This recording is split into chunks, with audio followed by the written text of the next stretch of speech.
Yeah, YouTube.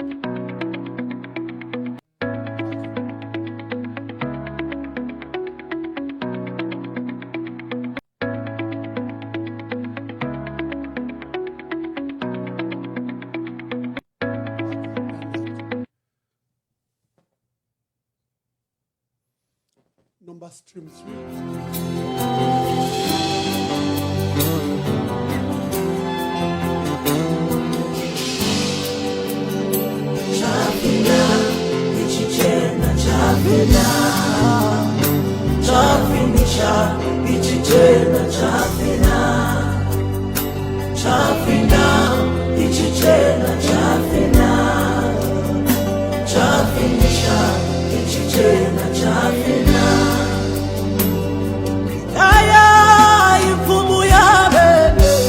Awena ila lotu ya mukula lotu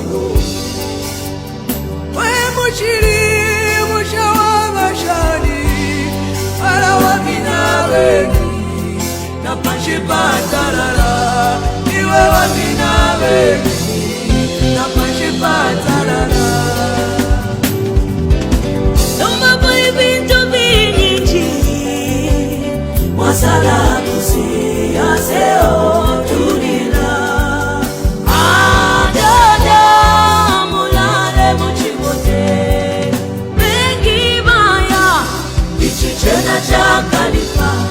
wakulekela we mwine ututule wefumu wengi watusha ichichena cha finisha wakulekela we mwine ututule wefumu tutule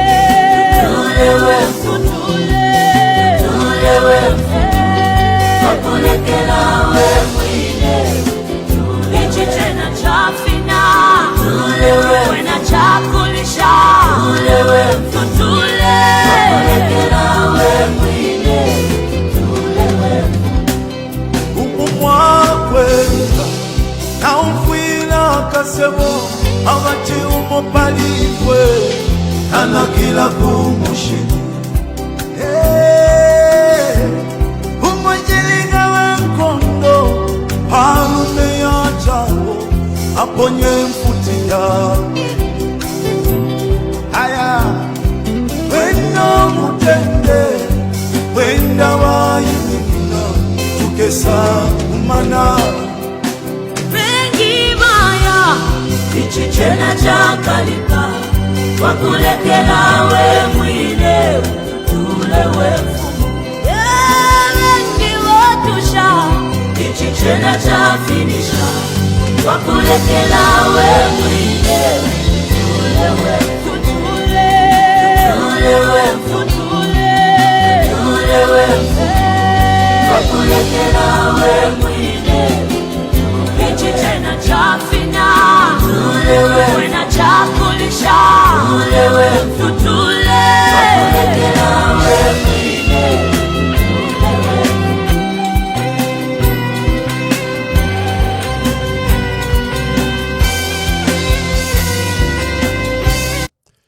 Good day and welcome to today's program. I'm sorry that we started late. There were just these issues, technical glitches. Remote broadcasting is quite difficult. Issues of power, issues of interconnectivity. But I can confirm that Honorable Robert, popularly known as Bob Sichinga, is in the house. We are hosting him today. He will discuss various issues regarding the state of our economy, the proposed solution that that he has. He provides insights into what the opposition, the Zambia We Want party that he belongs to, in the National Council of Leadership. And Honorable Bob Sichinga is a former member of parliament for Isoka, former member of parliament for Kafue. He's also former vice president of the UPND. He's also former minister of commerce and also of agriculture. You remember that he attempted to revive NCZ. So he has an array of experience which we shall draw him in.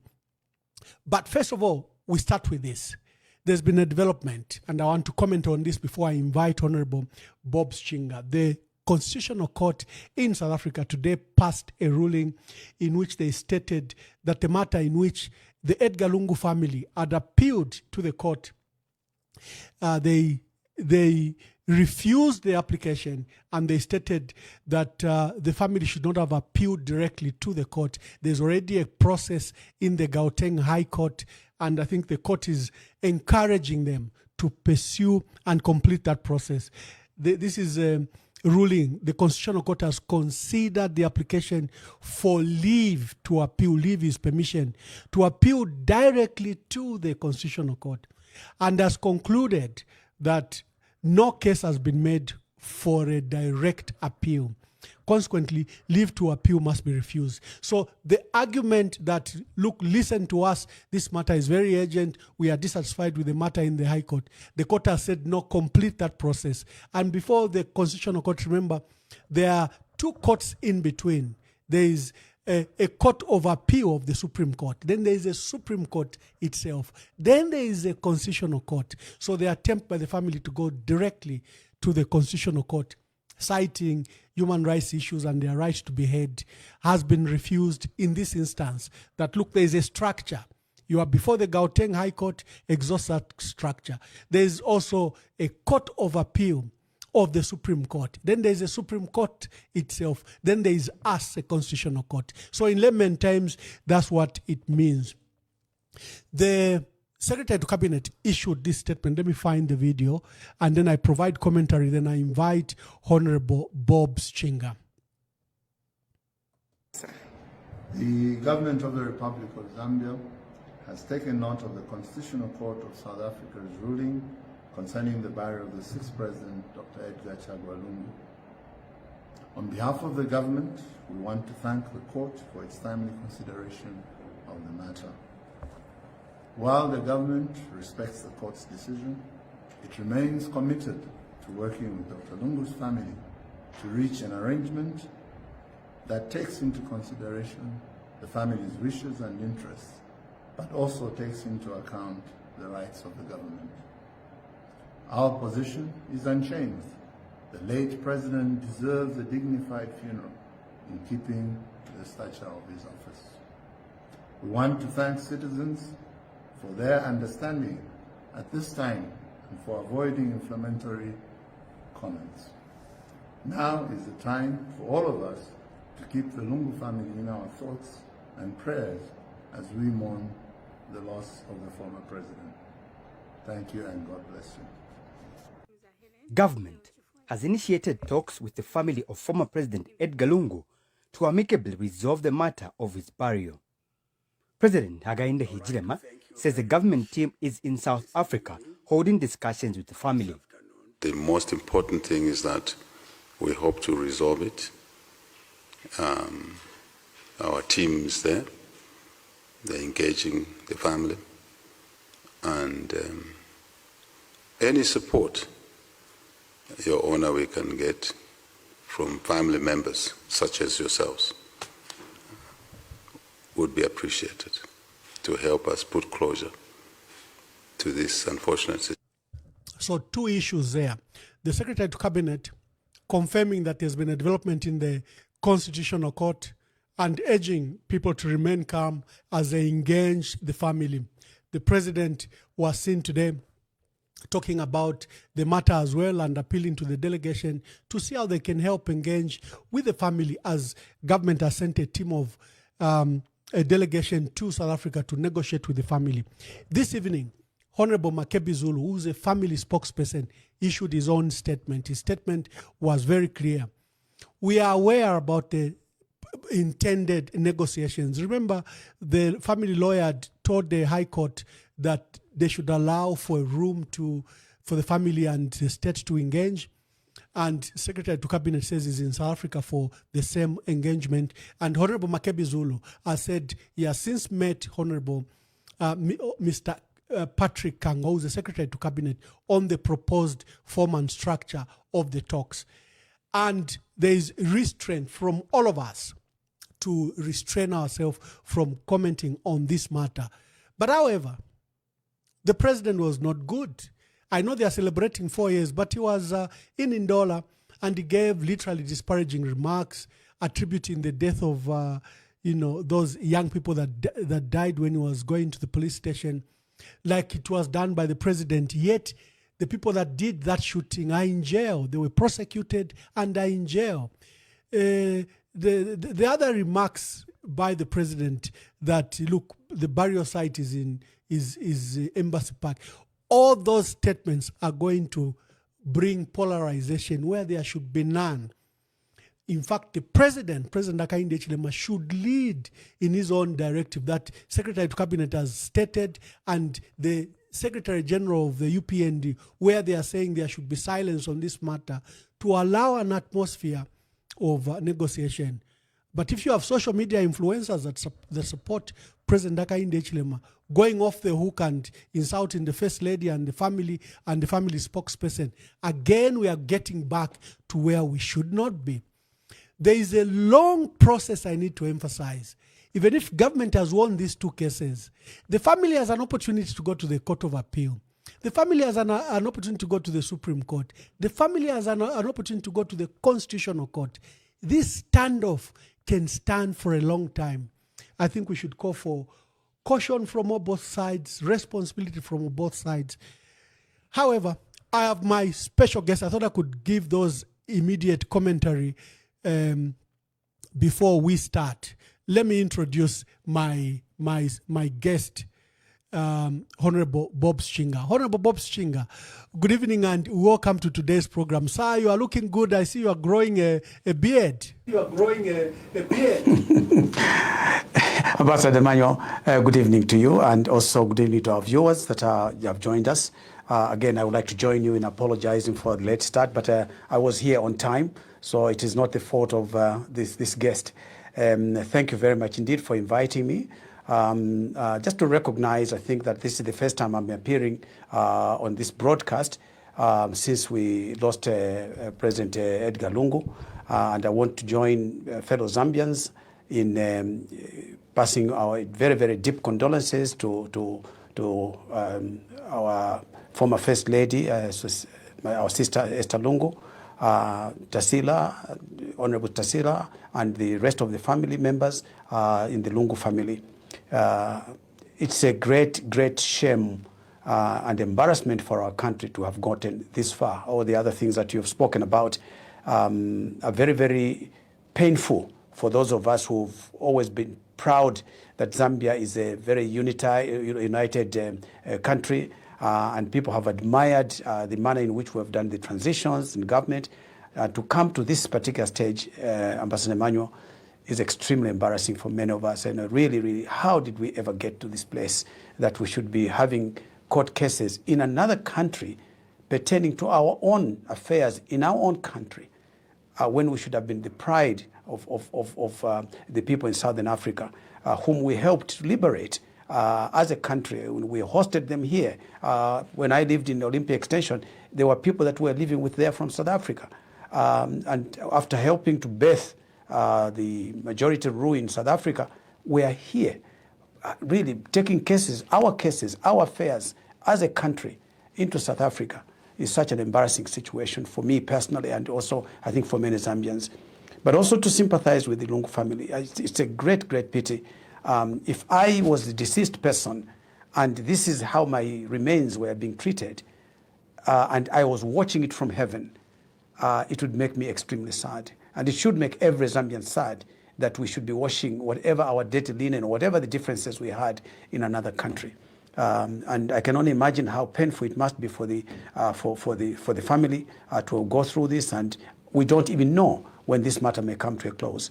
So I would like just to pass those statements, Ambassador Mwamba, before we get into the particular discussions. But thank you for having me on the program, and we appreciate your initiative.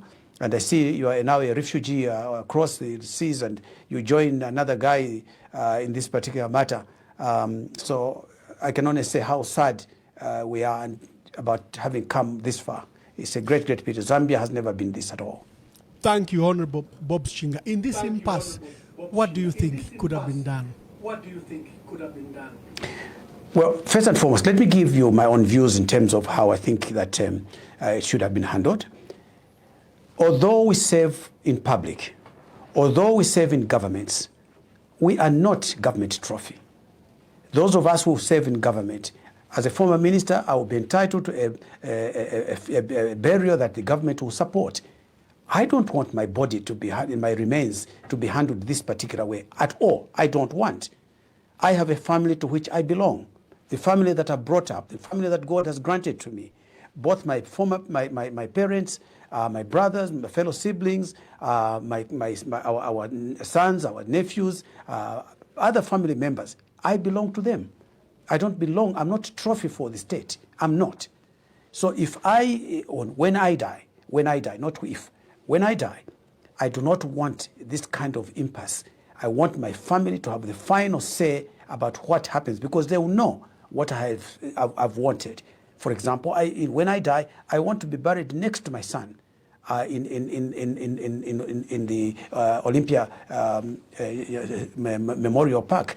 That's what I've said. I've said this is what I want. I don't want any government official, any president, any minister, any secretary to cabinet to start dictating where I should see, suppressing my views. If anybody has to show me honor, if anybody has to show me respect, they must do it when I'm alive, not when I'm dead. What good is that? And also, we've seen how the whole thing developed in terms of the, shall we say, the hostility between the two, the former president and the current president. We've seen it all. How can there be honor now in death? What good is that to anybody? And as Christians, as a Christian nation in particular, it is such an embarrassing situation that we must seek the intervention of a foreign country, albeit that they are our neighbors, albeit that many people living in this country originated from South Africa. It is such a great pity.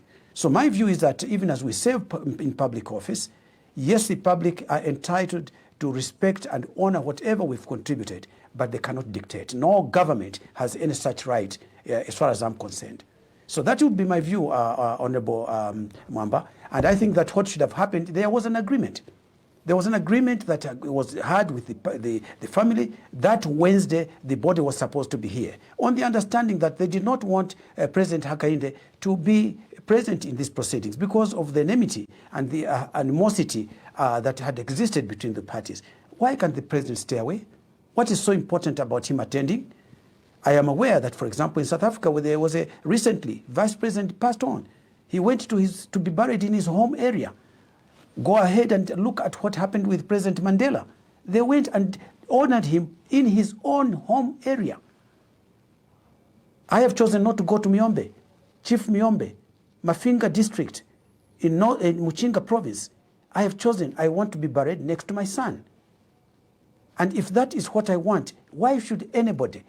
What right does a government have? What right has a president got? What is it that he's so keen to look at the body of my remains? Why would it be his business? So that is my view, Ambassador Mwamba. It is a great pity we have gotten to this stage. Thank you very much. Thank you, and thank you for your comment.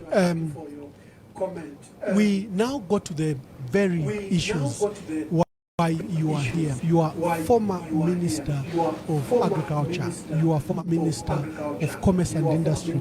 Then before that, you're privileged to have been a member of Parliament, and you chaired many committees. You were also Vice President of the UPND. And many people remember you when That's you right. present an alternative budget every time a national budget was presented Yes. by whichever Minister of Finance. And that's why I want to draw you to policy. Okay. What is the state of the country? Ambassador, let me start by saying this, that my responsibilities at the moment, you and I have had a conversation before on the blog. I regard that this particular phase of my life is my last lap in public service.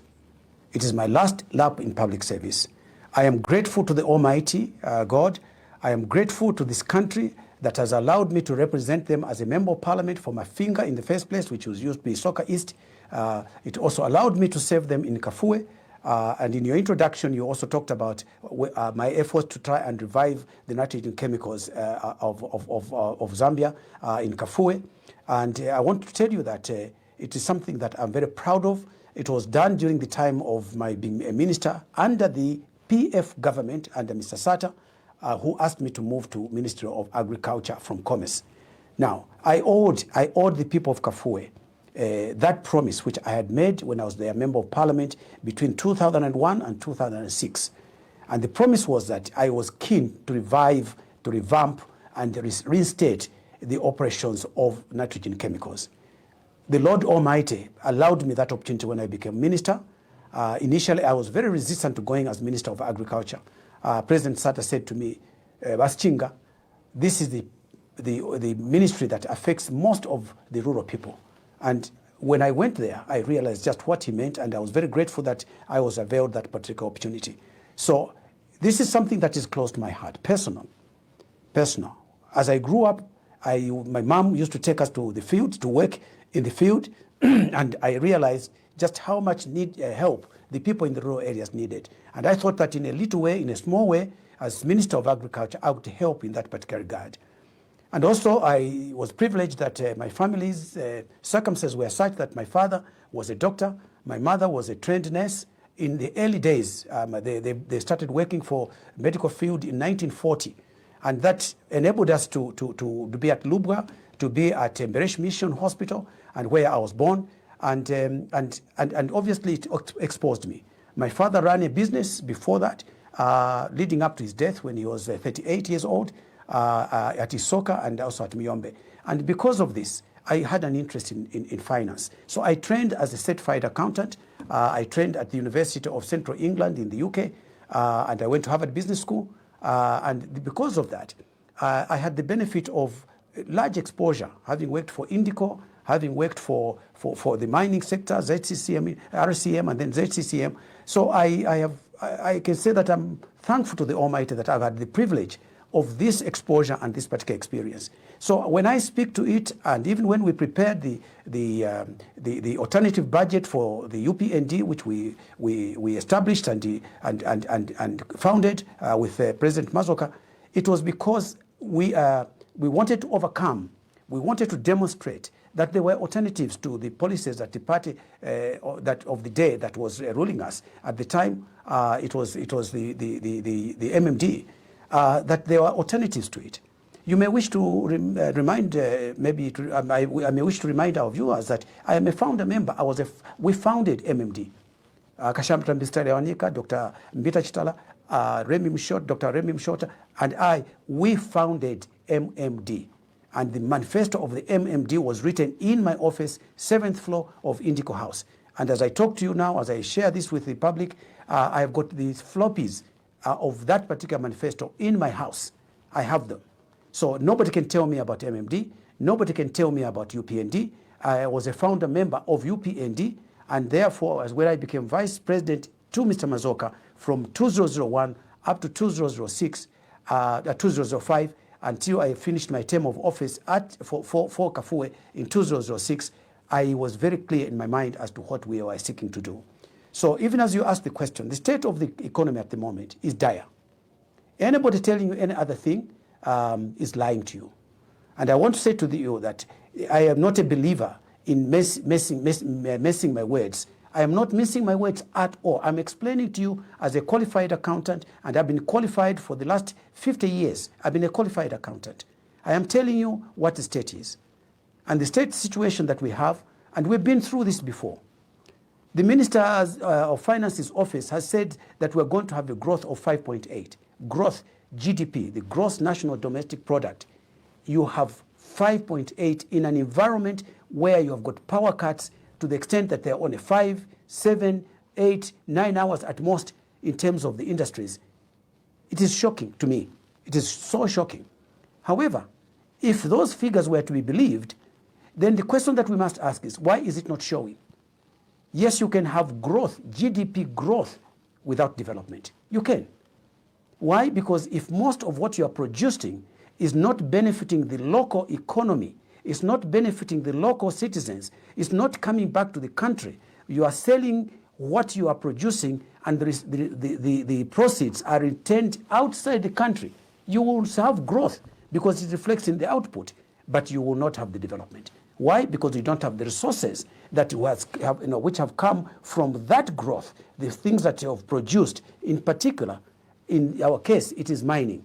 Mining is our major activity, industrial activity in this country. That's the major source of our GDP growth.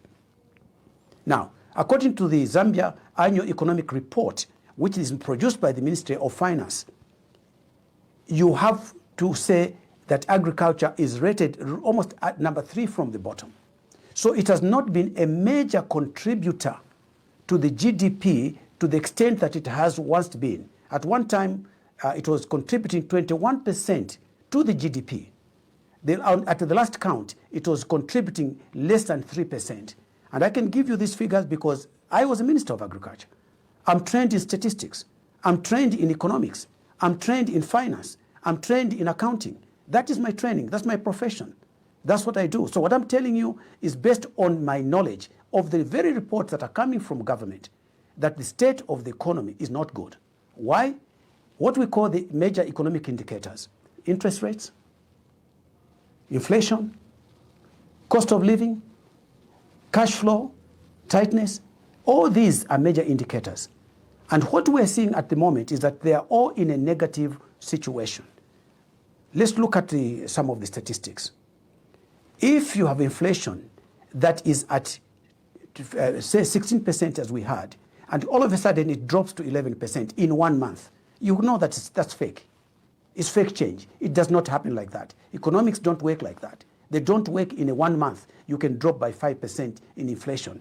You can drop by 7% in terms of inflation. It does not work like that. Let the public know that. Those that have not done economics, you can take my word and you can respect it, that it does not work like that. Economics does not work like that. So we can challenge those figures.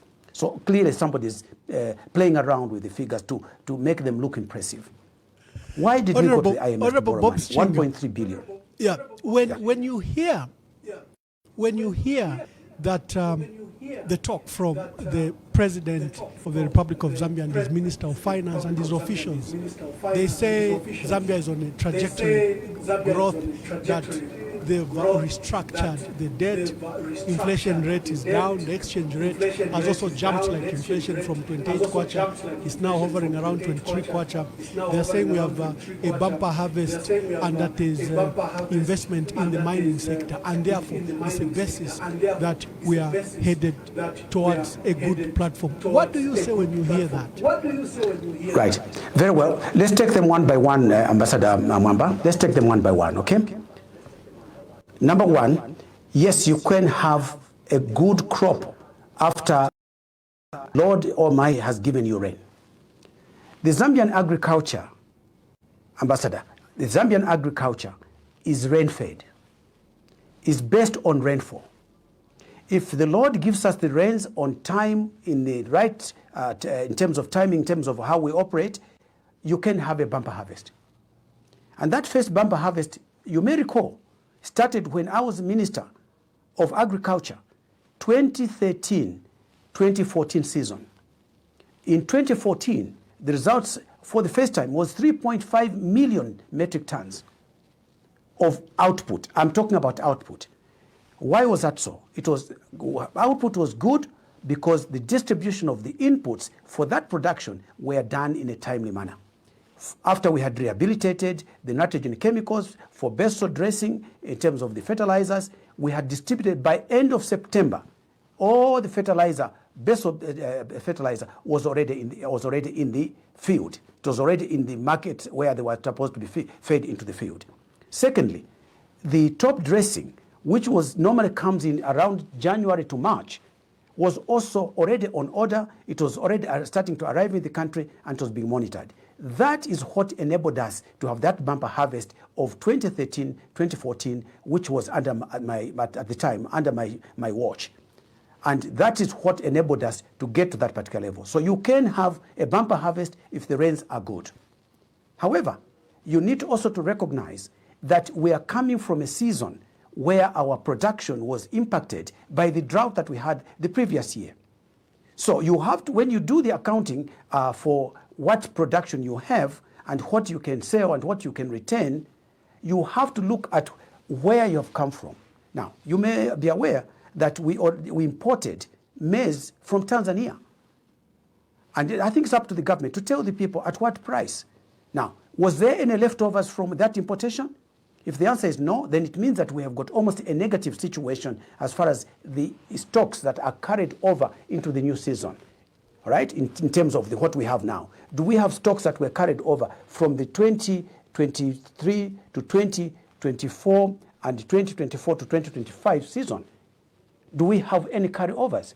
Now, clearly from 2023 to 2024, there was no carryover because we had a deficit.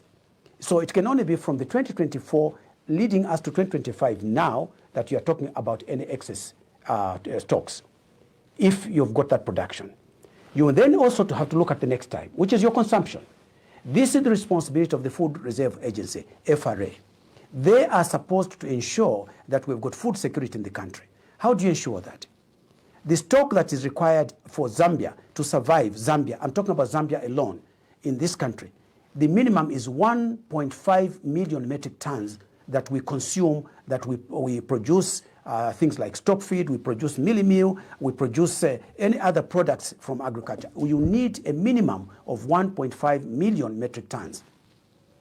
However, in our particular case, we have to recognize the demands that are coming from, concomitant demands that are coming from Congo, from DRC, in particular Katanga. Katanga consumes between 750,000 to 1 million metric tons, which primarily is supplied by Zambia. Therefore, when you look at what quantities of maize you ought to have, maize, because it is a stable commodity that you need to have, you must be considering a figure of between 2.2 to 2.5 million metric tons every year. You need that at minimum. So how much does the FRA buy?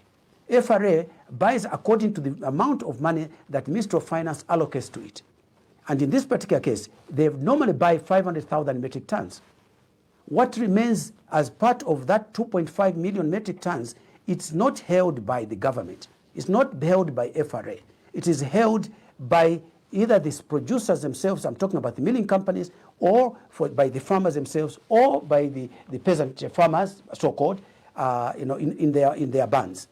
So you cannot make a statement that we are going to sell maize when you're coming from a deficit situation before you've done the balance sheet of carryover, consumption, what will be left over when you recognize what you purchased. So that's one thing about agriculture. Yes, you can have a production which is satisfactory, which is sufficient for the consumption of the country.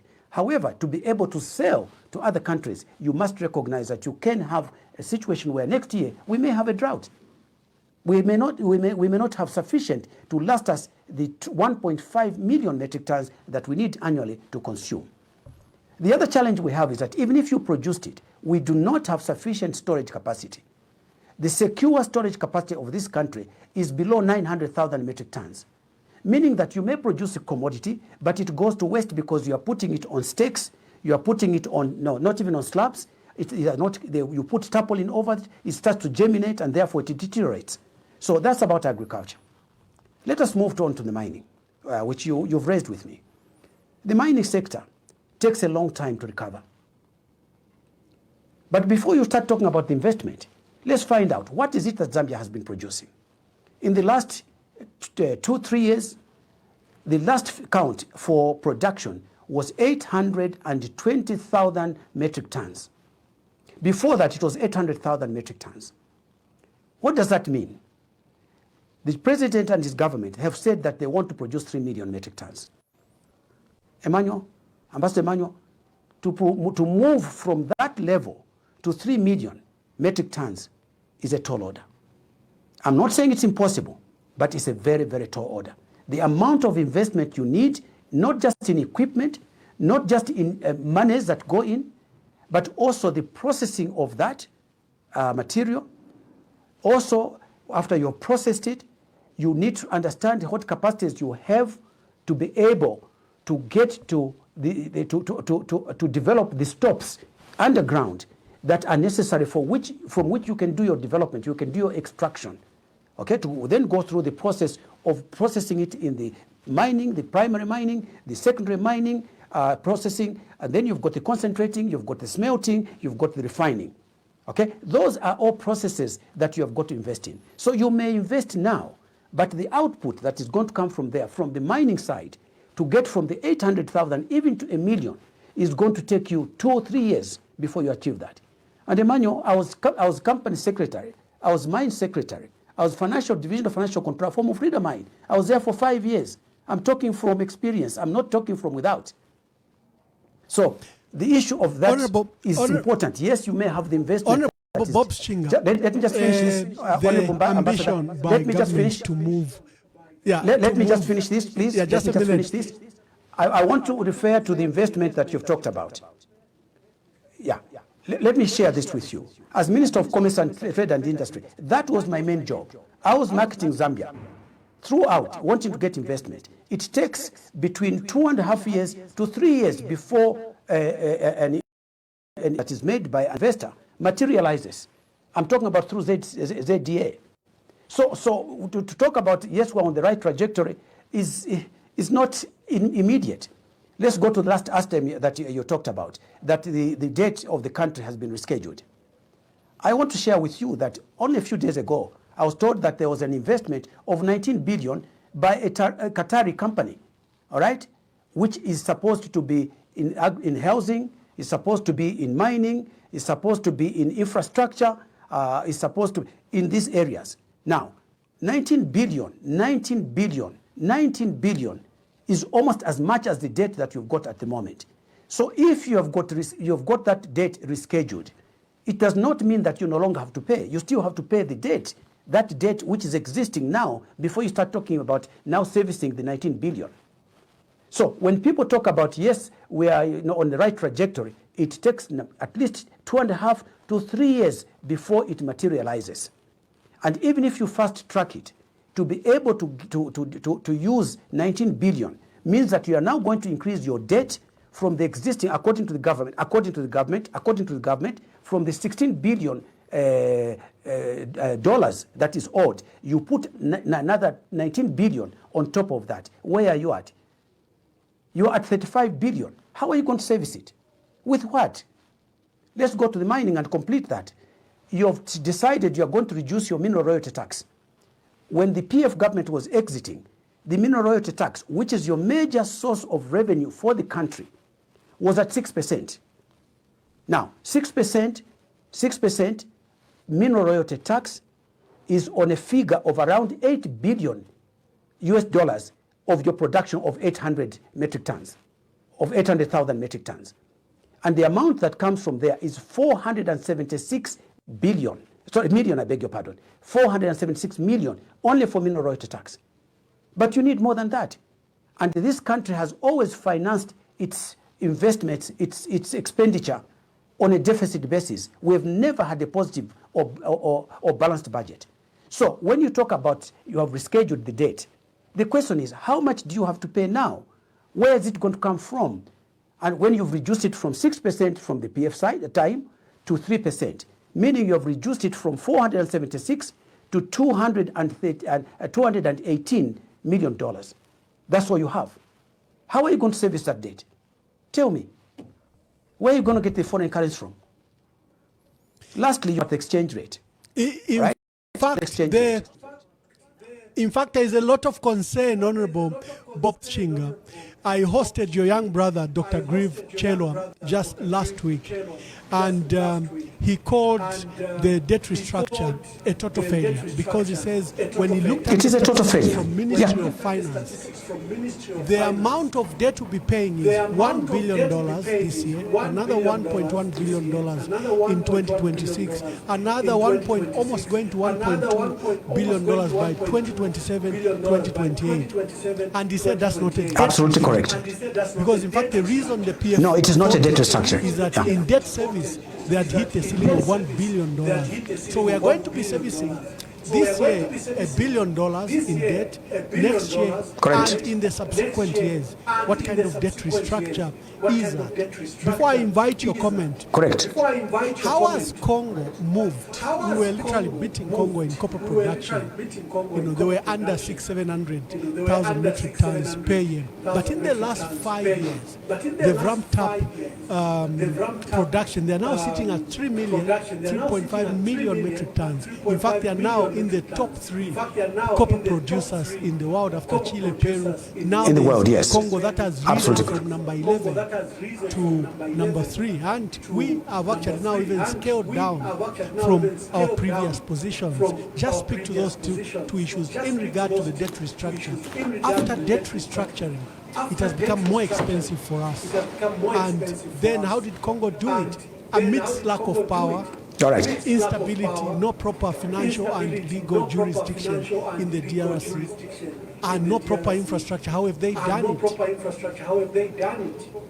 I think that we are very much mistaken, Ambassador Mwamba, to think that Congo is not as developed in terms of the mining. No. I've been to Congo. I've been to Katanga myself. Not once. I've been there 3 times when I was Minister of Commerce, because we were marketing there. It's a big market. And I can tell you this, that we should never ever underestimate any country. Congo is what has got the biggest reserves of copper reserves ore in the world. All right? But above all, its grades, we share the ore body. That ore body, Ambassador Mwamba, comes from the northern part of Congo into Ruapula, or from Ruapula. And the main body, the main ore body, the main formation, rock formation is actually in Congo, in particular in Katanga. That's where you are now finding all those mines in the Lubumbashi, and then further on into Kolwezi, and so on and so forth. That ore body, they are sitting on the main ore body, and the grades, repeat, grades, the grade of the ore is much, much higher than Zambia. We are on the periphery, we are on the side part, which is not as high. The highest grade we have is at Nchanga open pit, all right? It's at 4.12% of what you bring out. So all those mountains you see, it's overburden. It's to remove that overburden in order to access the ore body. And that ore body, at the best, is at 4.12% grade. Meaning that for every ton you have emptied or you mine, you are only going to get you're going to get only 4.4 of that ton. Okay, so that is very, very important for us to understand, and that's the best grades that we have. Now the underground is more expensive than an open pit. That's why you're seeing that in Northwestern Province you've got the situation where, because they're doing open pit mining, it is working out much faster. It is also, the grades are lower, but they are able to recover better. And also technology has changed. What you obtain after you have processed through the concentrate, through the crushing, through the concentrating, through the smelting, have improved. So Congo has been way ahead of us because they are sitting on a bigger ore body with better grades, And when they develop their stops, when they develop their open pits, they are getting better output for the same overburden that you have removed. That is why it has improved to the extent that it has. And also, there's been quite a lot of money that has been invested therein. And that's why they may be not having sufficient capacity to do the processing of refinery, for example, of smelting and refining. So to talk about the fact that therefore, because you have just made an investment, it automatically becomes a finished product. The answer is no.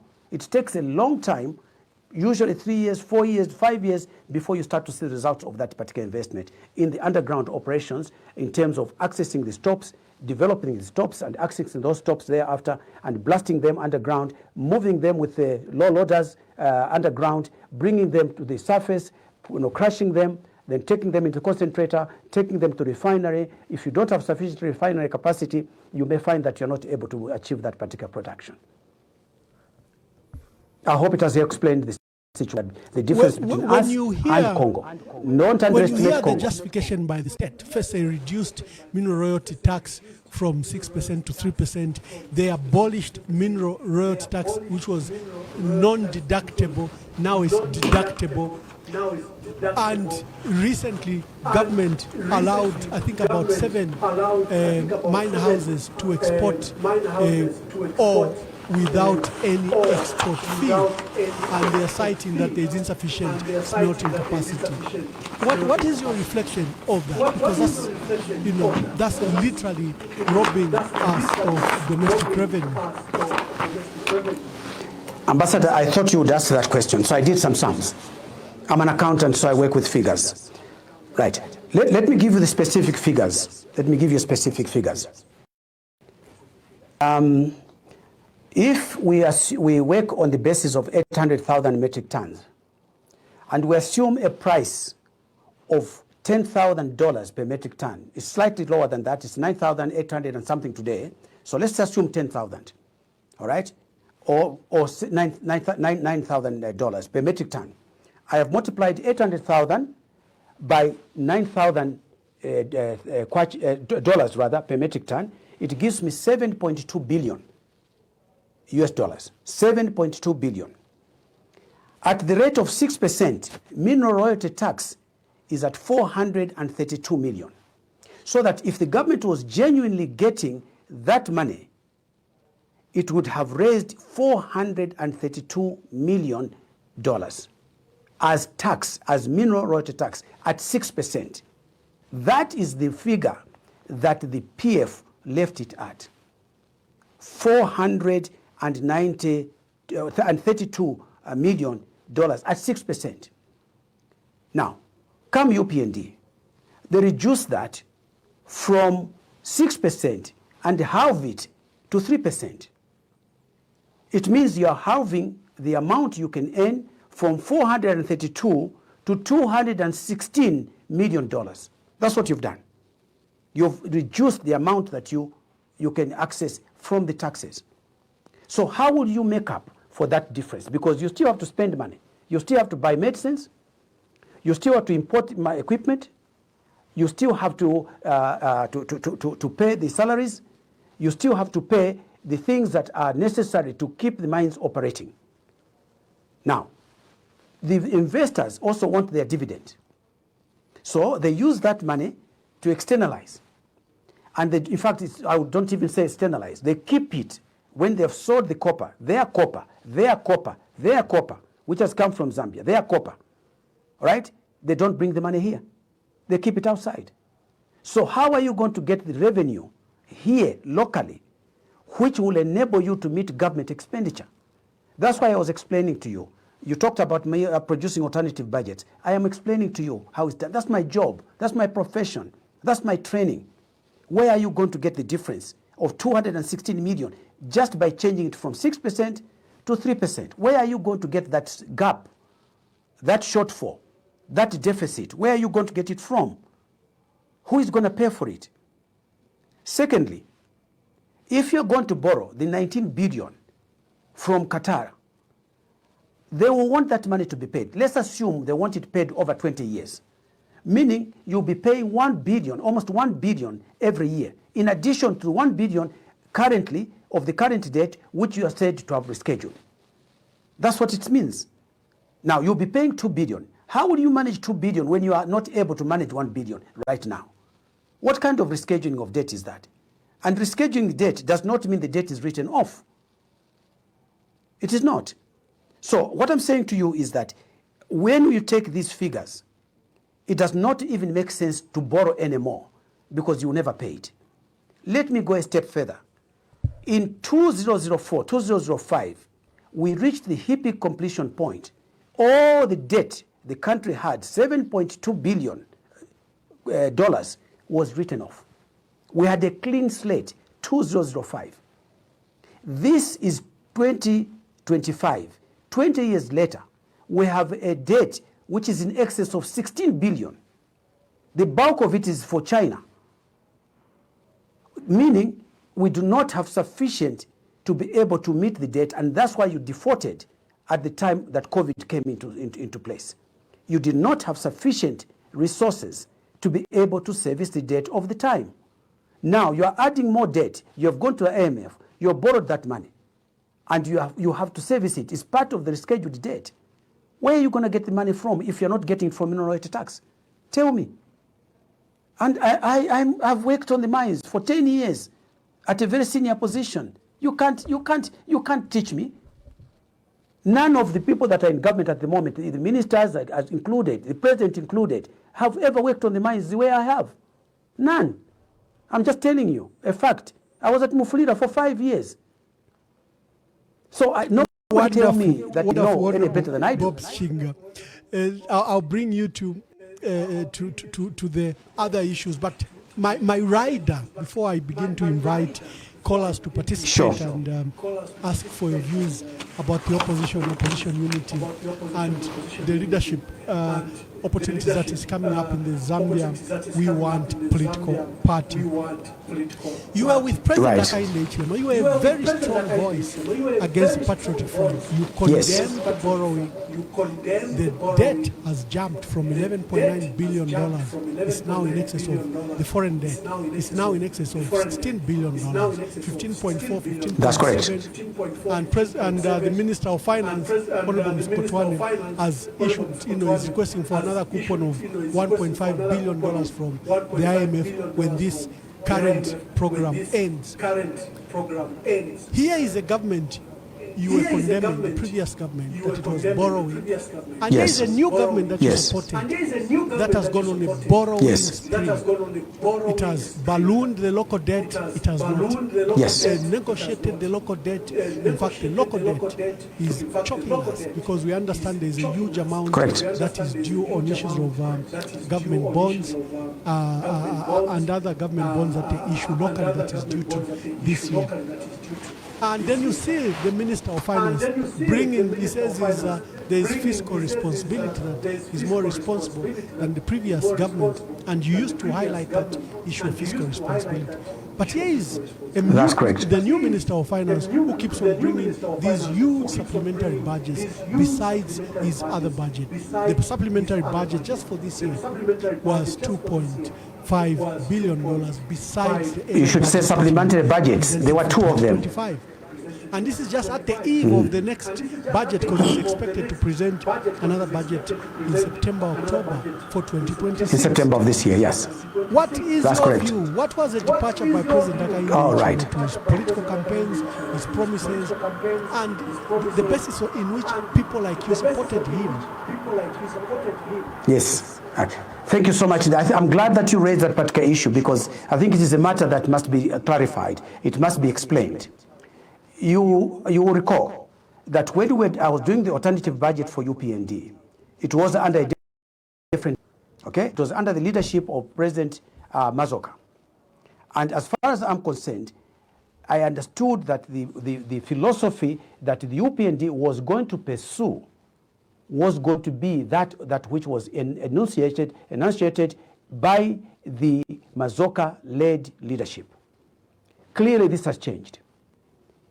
President Hichilema had asked me several times to join him. I had refused. For a whole year, I did not want to join his party leadership. He insisted, you are the people who started this party, you are the people who must lead us. So the basis of my support was because of the irresponsible borrowing that I saw in the PF, which I criticized. It was my expectation, Ambassador, that there would be discipline in terms of how the UPND under HH would actually behave. I'm sorry to say that my trust was misplaced. This government is a total failure. That is a fact. I can tell you that quite frankly. Clearly, there's a lot of machinations. There's a lot of playing around with the figures. And I want to mention to you that when I was criticizing even the MMD government, Dr. Mskotwane was Minister of Finance. He was. So what I'm saying is that clearly that's his philosophy, that's what he believes in. I differ with that view. I also differ with President HH's approach. This is not how you solve the problem. I'm basing it on my professional understanding, on my professional training. So yes, Ambassador, you are right. I did support UPND because I was vice president. By having been vice president of that party meant that there was a certain specific regime that we wanted to introduce, which clearly the HH government did not introduce. And the promises that were made obviously have not been honored. I mean, you all know that. I mean, it's not a secret anymore. Everybody knows that the promises that were made have not been fulfilled, yet there is a lot of rewriting things. There is arm twisting, the changing of figures, and making it look nice. No, it is now a constituency development fund. Constituency development fund is not a UPND initiative. It has been there for a long time. From almost 1998, it has been there. We introduced the CDF to help the members of parliament in their constituencies for maintenance of things like maybe a roof of a school has been blown off, or a clinic, or a bridge has broken down. It was intended to help the members of parliament to address those immediate items. That's how CDF started. The fact that now we have expanded it does not mean that it will produce results, because basically this is being used now to appease the cadres. How many people have got money in their pockets because now they have gotten access to CDF? It's not there. So you can say as much as you can talk about free education, which is not being manifest in people's lives, because apart from school fees, there is still you have to pay the uniforms. You've got to get the children to the school. You've got to feed them. So to talk about it like it is a new initiative which the UPND has introduced is a lie.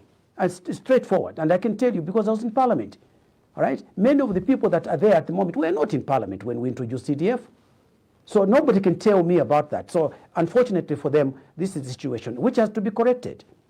So having said that, I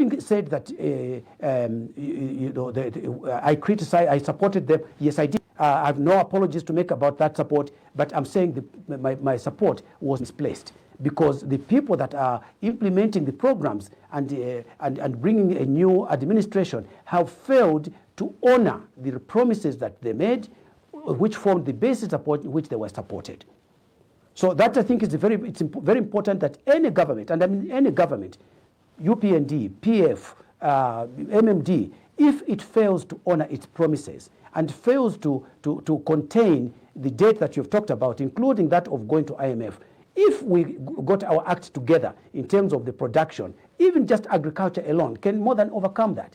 And if with the mining side, the resources that are generated from the mining sector are retained in the country, and it is now paid to the people that are supplying to the mining sector who have not been paid, it can change the scenario. But that is not the case. That is not the UPND stance at the moment. Therefore, they don't deserve my support. And any other government that comes up that does not honor their word, for me, they will not have my support. And this has been a painful experiment, if you want, to state that way. So I hope that I've responded to those issues, because what is wrong, whether it is under PF, whether it is under MMD, or it is under UPND, still remains wrong. And I'm saying to you that the budget of this country, Ambassador, the budget of this country is is smaller than that of the Harvard Business School where I went. I'm just telling you that. That's a fact. It's a very small economy. So we just need to understand where we're coming from, how we can use our resources, and if you are working basically for the foreigners, they are the ones that are investing. They are the ones that want their money. They'll take that money out of the country, and it will not reflect in the cash flow within the country. It remains a deficit situation in terms of the budget, and when you reduce mineral royalty tax, which is your major source of revenue, you are not going to be able to cover that gap. That is my response to that particular point. Yeah. You've laid the foundation. This is a government in crisis, and it doesn't seem to know what is required to do. The annual budget for Harvard University, I just checked it, is $6.5 billion, dollars a year. So you can imagine that the economy of the SA university is far bigger than our country. I like that context. Opposition unity.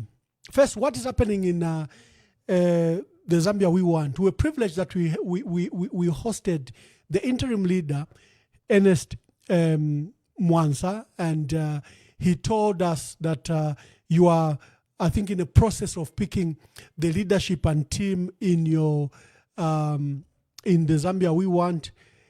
will you have an opportunity to participate, especially as head or leader of the party? Because you've assembled quite a team in there. Mohabi Lungu is very good, Ernest Mwansa, and all the other colleagues that you have drawn together. Are you aspiring there? And then what are your thoughts as a team on unity of purpose in the opposition? Do you aspire to work together with other political alliances? Will you, for example, allow your ambition to be toned down in the event that the opposition picked a candidate other than you? Are you able to lead or to be led? You can answer the mouthful of that question. Thank you, Ambassador. I'm thankful that you have raised that particular. I was hoping that we would come to that particular stage. I mean, for me, to all intents and purposes, you and I had our podcast much earlier, and after your repeated insistence, I was very reluctant to appear on that. You remember that very well. The question that I think arose was that many people kept on approaching me. And some of our fellow citizens have said, look, you have this experience and you are involved with UNIP, you are involved with the formation of MMD, you are involved with the UPND, you were a minister in PF. Why are you wasting the resource of your knowledge which can benefit the country? I spent some time to reflect on it. I went into prayer to ask if this is what the Lord wanted me to do. It would be selfish of me, Ambassador Mwamba, to refuse to do what my nation needs if the skills that I have could contribute.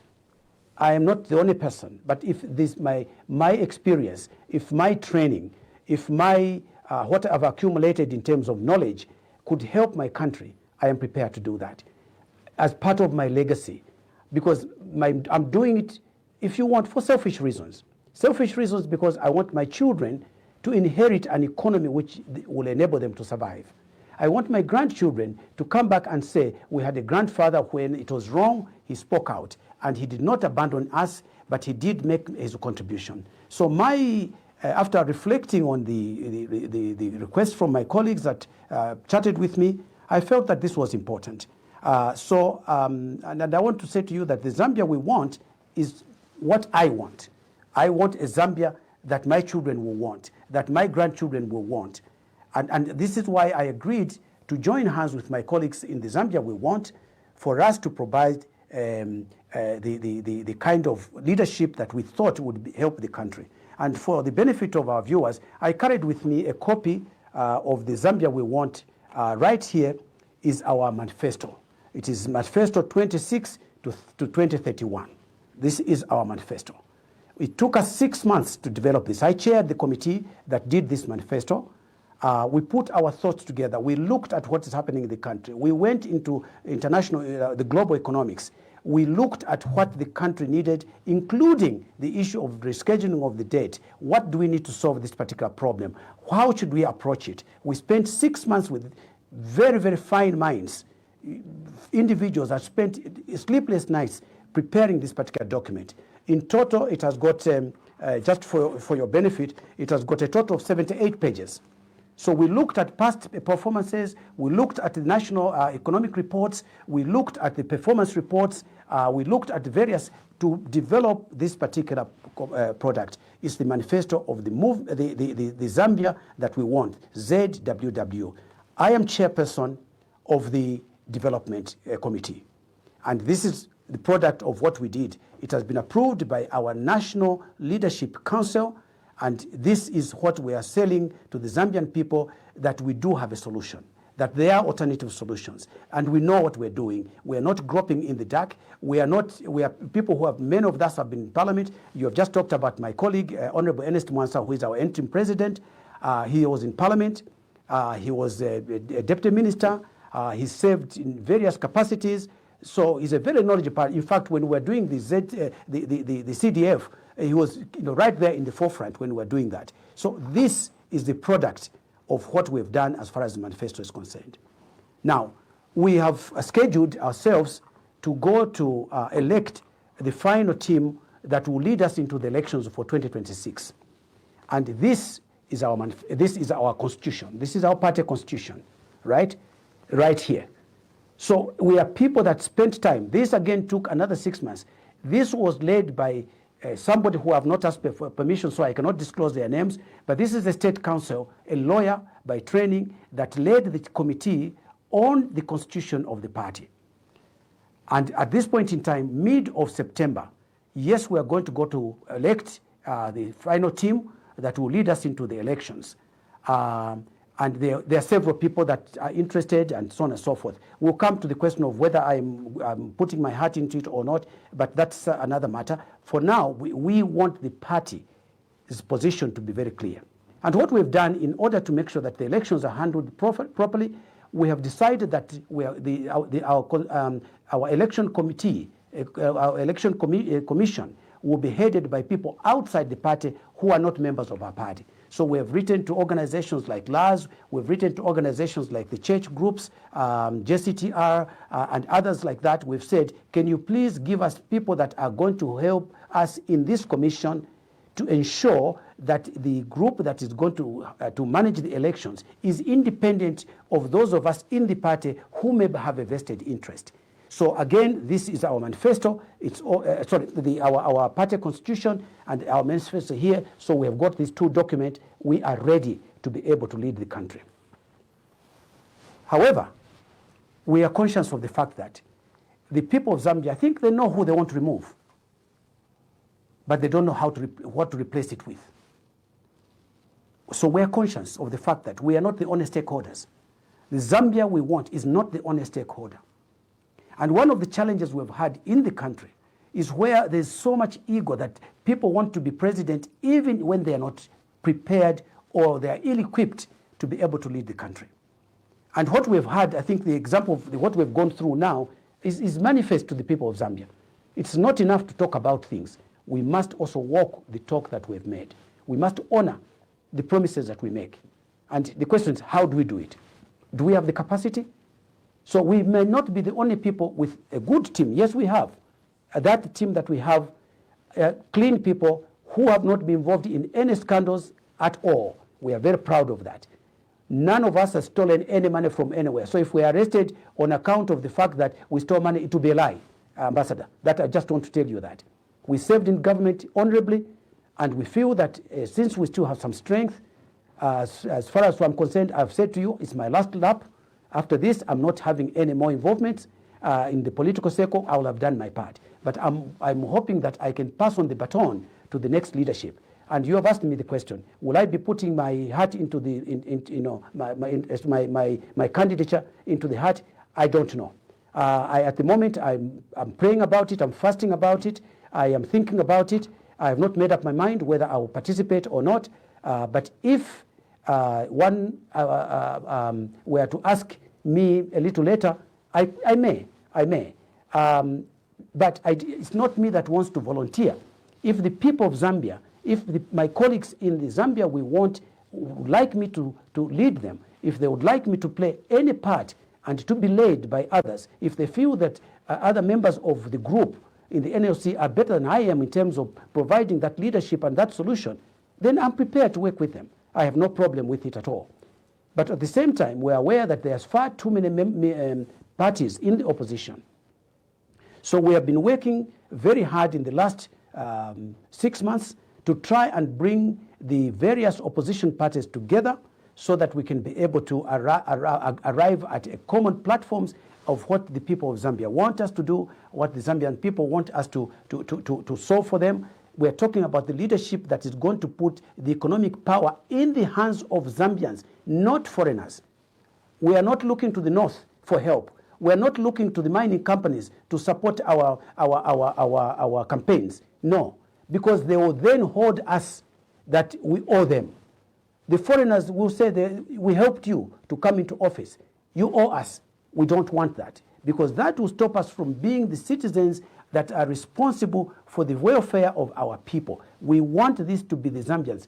Even without resources, we would rather the Zambians know that we have not stolen from anybody, we have not gone out of the country to go and ask people to support us so that then they can come and control us. And if they control us, we cannot solve the Zambian problems. We have seen it. The evidence is there, quite plain and clear. So What I'm saying to you is that we are working very, very hard, and if in the other political parties there are candidates for presidency or ministerials and so on and so forth, shadow cabinet, that are better than those of us that are in the Zambia we want, we are prepared to be led. But also, by the same token, if we have got individuals that can be able to provide that leadership because of their understanding, because of their experience, because of their knowledge, we would like to be participants in that particular process. It is not about Zambia we want. It is not about any other political party. It's about the Zambian people. That is our view. And that the Zambian people deserve the very best leadership, especially now with the challenges that we have faced. In fact, I would like to invite you, Honorable Mwamba, Ambassador Mwamba, you must come and join us so that we can sort out this thing, because we need knowledgeable people who understand the problem, who also acknowledge there is a problem, not people who are refusing that there's a problem. How do you solve a problem when you say it doesn't exist? You can't. You have to acknowledge there was a mistake, there has been errors, we have had failures. This is the way to do it. So I believe that I have some experience that I could contribute to the Zambia we want. I could contribute to our nation. As you say, I come with almost 15 years experience in parliament, in government. So I am not a novice. I can offer some help. I may not be the best person according to the Zambian people, but I wait for my colleagues to say, can you help us here? Can you lead us here? Can you join us here? Can you follow somebody else? I'll be quite happy to do that. So by the same token, we are prepared to work with all the other political parties in the opposition and make sure that we develop the solutions for this country as we go forward. Wonderful, wonderful. Viewers, you have an opportunity to ask Honorable Bob Sichinga. We are hosting Robert Sichinga. He's former MP for Mafinga. It was Isoka East at the time. He's also former MP for Kafiwe. You remember he served as Vice President of the UPND under Anderson Mazoka, and is a well-experienced minister in government. He served as Minister of Commerce and Industry, and now is in the leadership of the Zambia we want. He was also very critical in the last elections in 2021. He provided a voice of credency for UPND and criticized the UPND and on its failings. And here he was laying a blueprint of what he thinks should be done. So call us on the numbers that are showing, and let's have Honorable Bob Sichinga answer your questions.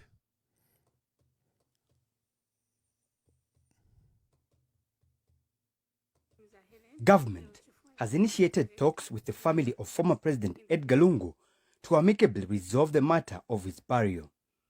President Hakainde Hichilema says the government team is in South Africa holding discussions with the family. The most important thing is that we hope to resolve it. Our team is there. They're engaging the family. And any support, Your Honor, we can get from family members such as yourselves would be appreciated to help us put closure to this. Honorable Bob Sichinga, already have the first caller. Caller, please tell us your name and where you're calling us from.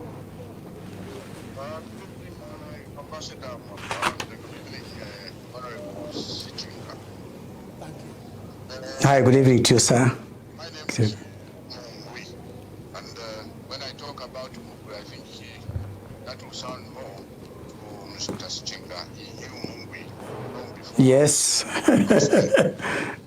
Born. Okay. Can I commend you, Mr. Sichinga, for coming forward to redeem the Zambia? Look, today Zambia is like on the tail of Tanzania. The comparisons are just Right. comparable.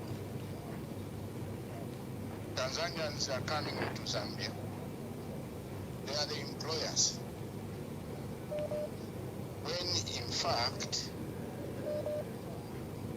long before it was the other way. And indeed, there's no country that can move forward, depending on those companies that people, when when they leave Zambia, they say they are going to meet or they are going for certain important meetings. They sit in dark corners and form companies. Then they pick a few foreigners to come to Zambia posing like they are investors, and yet they are not. Those are shadow representatives of the current group of leadership in Zambia. When you look at some of the projects that are said to be undertaken by investors, it's a sorry sight. I was in Zambia and I drove on the Mongo-Lusaka road. Pathetic. Pathetic indeed. And Dr. Sichinga, you would know better than me. Look at the works that are being done on carriage. Is that no carriage going to last any longer than the Kapili 7-year-old? It's a joke. Thank you, my dear It's a joke. brother. Quickly ask your last question. Ambitious presidential candidates of Zambia. The question of changing the government is not a results game. And I would also, in the same vein, appeal to you, Ambassador Mwamba, that like Dr. Bob Sichinga has invited you. He has seen life long before you, long before all the young people that are now jumping up and down wanting to be president. Presidency is not just one because you can stand up and speak very good English. No. To champion the cause of this change, you must have somebody who has got the material, somebody who has got the feelings of the many Zambians that are sleeping without food. Zambians who have been turned into paupers today. When this new Dawn government was coming up, we were so excited out here. Some of us were even planning to get back home because we knew this is a guy who had actually spent some time here in the UK, in Birmingham, where he was doing his studies. Because I know when you are in school, you are not so much exposed because much of your time is taken by studies. But look at where is taken in our country. Thank you, my brother. Quickly wind up. We allow other callers. Between the Tongas and the Bembas. Why can't you people who have been to school convene an indaba or an inquest to find out where is this coming from? Because I don't think there are Bembas that have been that we were involved in cattle rustling some time back or before we are born.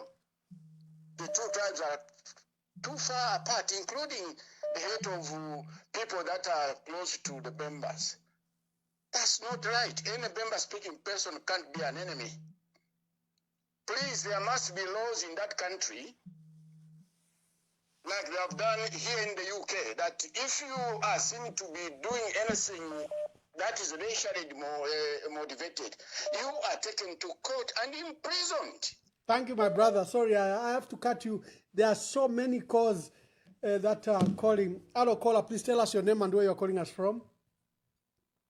Thank you so much, Ambassador Mwamba, Patrick Chilufya from the UK. And Honorable Sichinga, thank you so much for coming. Fantastic interview. And I can see that you're a patriot, you're a statesman, you're a leader. And I've met you, I don't know whether you would remember, when Sata got into power, you came with him to London and we met at the High Commission office, in the evening. I think you can remember, I think it was 2012, 2013, we met when President Sata won the elections and he came to London. Yeah. So I just want to talk about a few things, Sichinga. You've spoken about so many things, and I'm so excited about the team you have assembled there in the Zambia we want. I've spoken to some of them. George Lumanda is a good friend of mine, so we talk a lot. Yeah. So I would start by borrowing a quote from a good friend of mine, Reverend Mwambas. And it says, Zambia exemplified scarcity in the midst of plenty and poverty in the midst of abundance. So the question to you is, why is it so? So let me move on. You've talked about economic, the economy is growing in terms of GDP, but Zambians are still suffering. And if you remember, Mwanawasa, with Mangande, between 2003 and 2006, the economy was growing at an average of 6% per annum. But Zambians were still suffering. And Mwanawasa, but though there was an improvement, but not so much. And Mwanawasa, before he died, he lamented that he hasn't done much because he hasn't reduced the level of poverty so much. What should we do to do that? The economic growth is growing, like the Chinese shared growth. And part of that growth is shared with the people. What should we do, Sichinga? And then let's move on to mining. It's really sad, Sichinga, that with the resources that we have, the fifth largest producer of copper in the world, the first largest producer of emeralds. Zambian emeralds are the best in the world, but we are still poor. Sixth poorest country and fourth most unequal country. And Sichinga, with the mining, we're losing a lot of money. There was a report by a British charity in 2012 to 2015. Part of it was under Sata's rule. It's called War on Want. And he said Zambia is losing about 3 billion a year through transfer pricing, tax avoidance, tax evasion, tax concessions, forward contracts, and so forth. What is the solution to that as Zambia we want? Because we can't keep on losing that kind of money. And Botswana has 50% with the beers. And 50% of the sales comes into Botswana. Sichinga, in Zambia, I worked for Castro and BP in South Africa for 10 years. And these were foreign countries. Foreign companies invested in South Africa. I worked in Treasury. There was no time when sales were repatriated to the UK. We only sent dividends to the UK at the end of the financial year, and after the accounts have been edited by Ernst & Young, who are our auditors. How come sales of at ShopRite, they go the following day into South Africa? How come the copper sales don't come into Zambia? They all remain. Just the best example, Mopani, we own 49%. Do we receive 49% of that copper sales into Zambia? And let me go quickly into Mopani. Mopani deal, I want you to talk about it. Mopani deal makes me cry because to start with, the tender was issued by the CCMHI. The president interfered and he brought in Rothschild.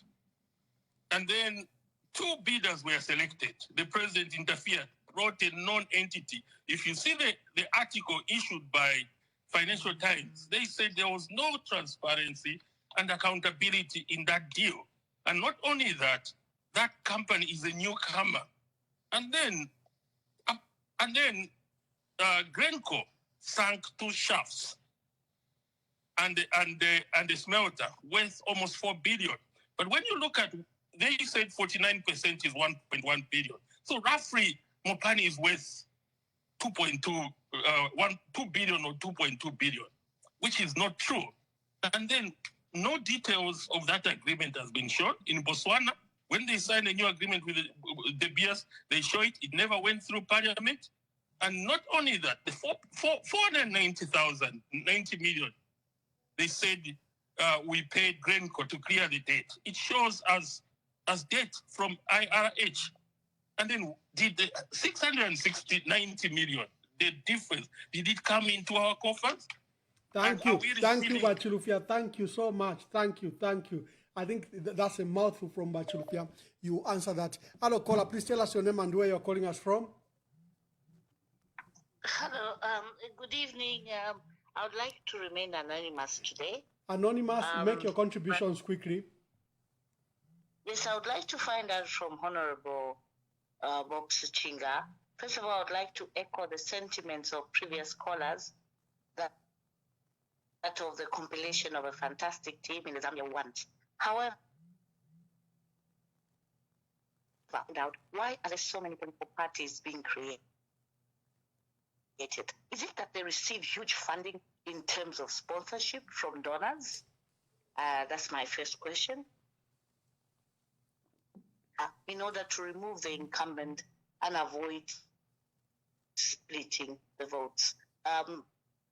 Because right now, the incumbents have got an advantage of creating these by-elections and carrying the day. So what are we as opposition parties doing to avoid such things? Thank you very much. And thank you.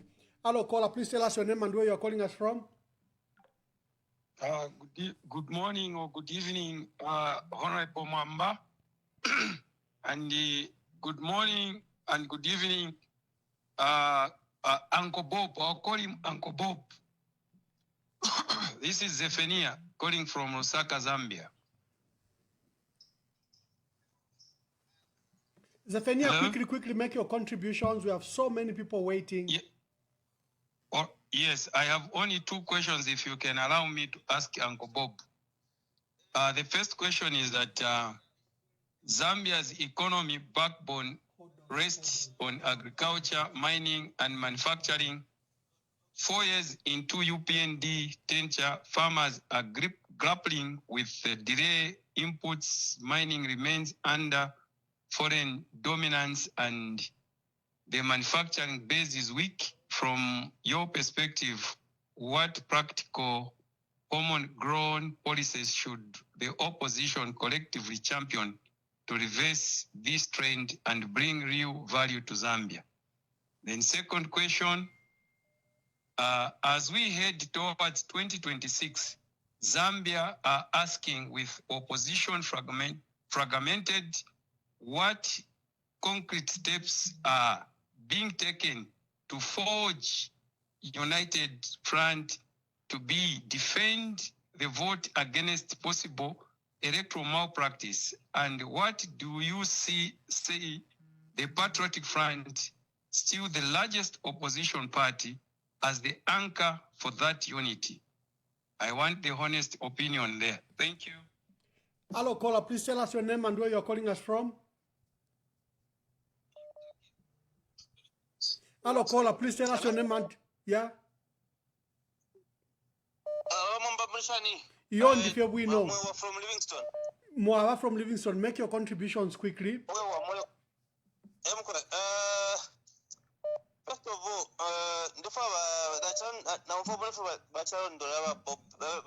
Bob Sichinga. Now, this is a man who was there when there was UNIP, and he is a man who was there when there was MMD and eventually PF.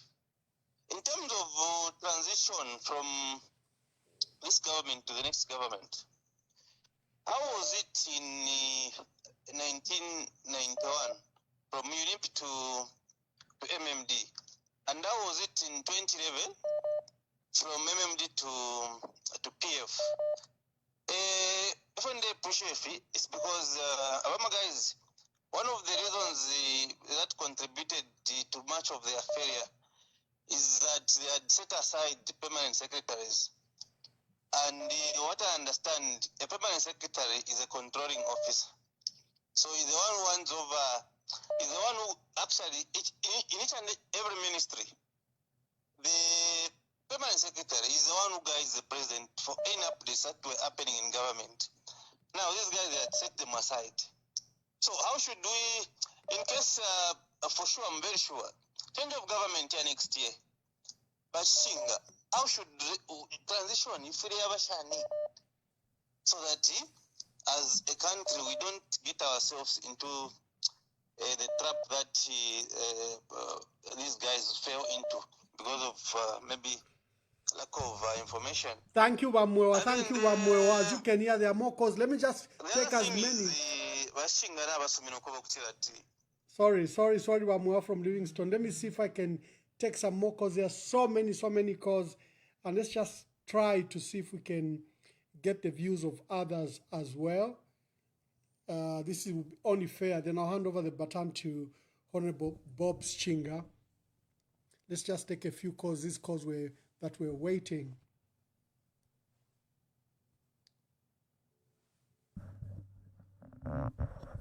Yeah, just a minute. Hello, caller. Please tell us your name and where you're calling us from. This is Munkonge calling from East London. Yes, Munkonge from East London. Make your contribution. First, nalambira pa mulandi wa Chililo. Ndelomba kwa abafyashi ba Bob pa mulandi wa Chililo because kulingana na amashiwa yalandibwa pa mulandi wa Chililo fyonse okuseka baseka family. But abantu abengi abamacheechezi aba oppositions bambi kutina abarombako mwamona kwa kapi mwarangira ko rupa because Sichinga chali ishibikwa nomba rupa rura tikisho kwe bati bali kano kuleta bode kuzambia but Sichinga opo chaba chali ngo kwe bati kufukana ino chita then side imbi na cha focus ka kufeba bakola bamwa bachituma pali ino nchitaine ndemo no kwe bachitufere to afako ama opposition leaders like Bob pali ino nchitana tukwata leadership crisis so tufere to afako ba opposition bushe bala bomba shani kuli bati basa chimfya ukukusara kuresa mu 2026 na environment yo bali mu bushe ilishani fintu nshi fyo twara afana na bena kwe bakasara na bena nombanga tuambo kuranda pama history tatu abafwe sana pali ino nchitatufere twatuma noko bakoseresha pa kwikatana bafure bayikatana orochimbi bafwe ko ba PF because PF na ili important muri United Alliance because ba PF bali kwa tama structures countrywide na abantu bonse bali beshiba grassroots so it's very easy ila United Front nga chakwe bati mwaikatana na imwe bonse ba Zambia we want it's very easy you to reach out abantu mula munchende because mwalaindera pamona na ba PF mwara eba abantu fe mupekenye fe mwala mboko bombera pamu so na imwe it's very easy kwata ma structures monse mulomo aba PF kaili para nishi pali ukwikatana tapali discrimination. Thank you very much. Thank you very much, Munkonge. Sorry, I have to cut you because of the callers. Hello, please caller, tell us your name and where you are calling us from. My name is Abdul. Abdul calling from Lusaka. Yes, Abdul.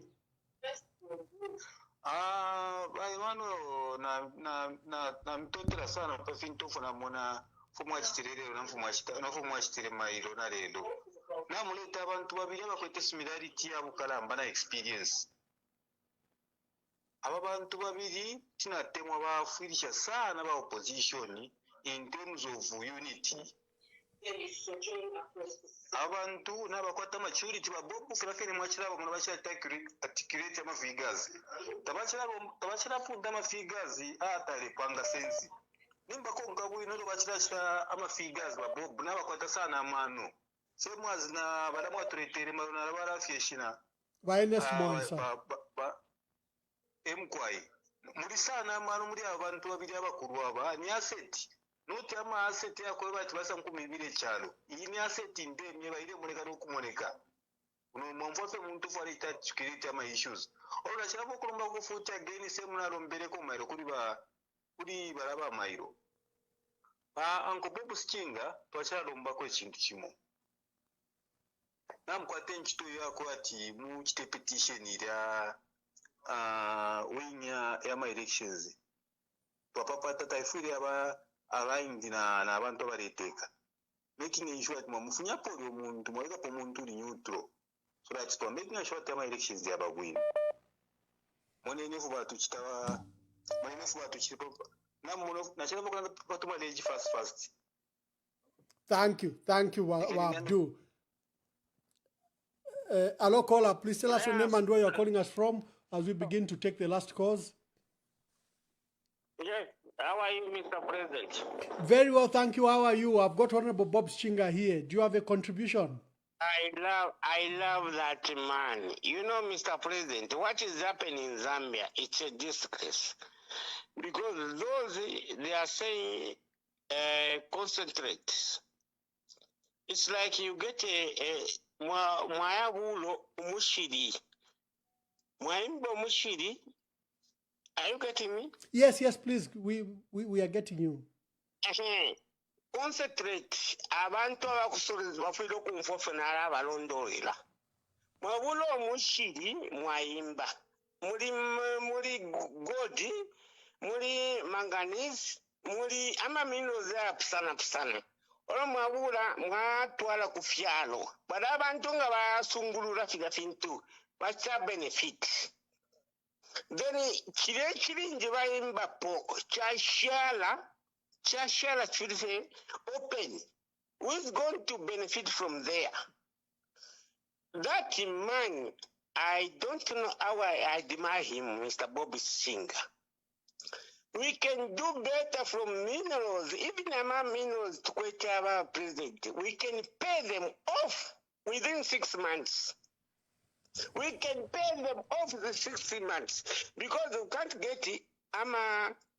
Ama debts mwasunkira kubana ati abana bakesalipira inene kwatama ama debts mwasunkira kubana ati abana bakesalipira olo mwana dio apa inje kitaso pede kwenda nama then solve my problem. You are not solving a problem.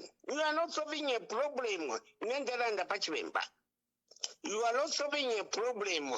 Bob Sichinga is one of my key factors. He is telling us the truth. Ama minerals here there. Even in Europe, even in Hong Kong is better the way it is because what would minerals what a developed country. Thank you very much, Wanjebe. Thank you very much. The last caller, let me just take the last caller. Otherwise, Honorable Bob, this program excites a lot of people. Yes, Bakola, please tell us your name and where you're calling us from. Thank you, Ambassador Mwamba, and my name is Dennis Nyango, calling you from Canada. Yes. I would say Batatawa Bob Sichinga, because for me, I've known him the days of UNIP, MMD, PF, and now we are in UPND. This man has got so much wisdom, and for me, his part, like he has said, he can play a very good consultant to the opposition as at now, because we need such voices. You know, like if we are going to not put our heads together, then we are not going to win as Zambians. I've liked what he has articulated, and for me, I want him also to open up to the opposition so that he can lead a consultative program to say, guys, let's come together. This is our Zambia. We've got only one Zambia. This is not about who is in PF, who's in SP, but if we work together and come together, this is good for the better of Zambia tomorrow. I've liked what he has said, and he's got so much wisdom, but I'm calling upon him as well. He needs to open up to the people in opposition because we've got a bigger task ahead of us in 2026, and we need his mind and his wisdom to guide us way forward.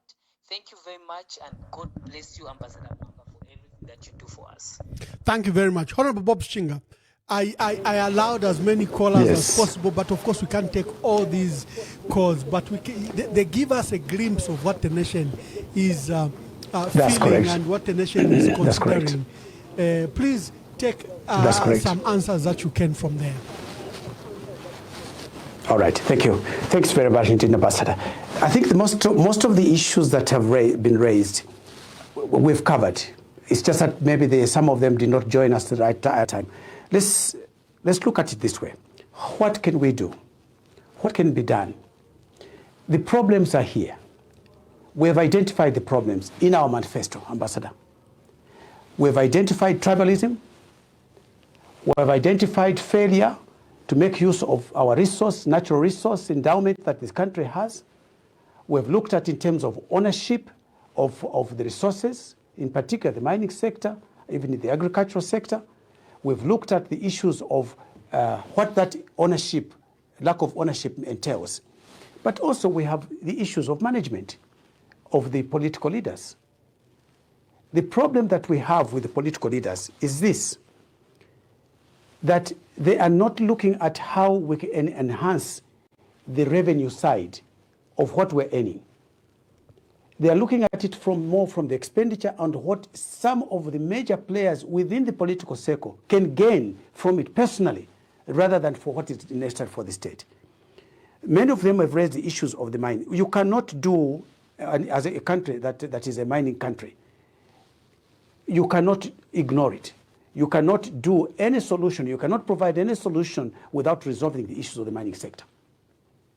When I worked for ZCCM, ZCCM owned 68.7% of the shares in ZCCM.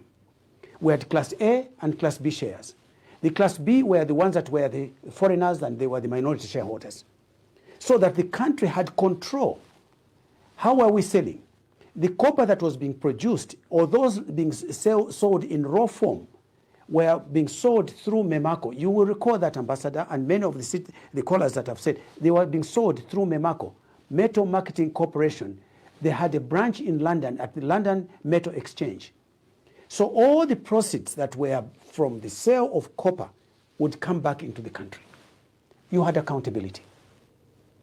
Now, if you sell the ownership, you give it to others, the foreigners, so-called investors, where does the dividend go? Who controls the finances? Who controls the sales, the proceeds? It is the foreigners, the people who own the mines. So for us, as the Zambia we want, we've said ownership of the major resources will be under the hands of the Zambians, i.e., where we cannot find the money as individuals, the government must take responsibility. But it's a combination of the government as well as the citizens of this country. First, if there is any foreigners that want to participate with us, we are not going to say no. But we must be able to say to them, yes, this is as far as you can go. You cannot take everything. Otherwise, you lose control. Now, let us take the case that has been raised by one of the callers.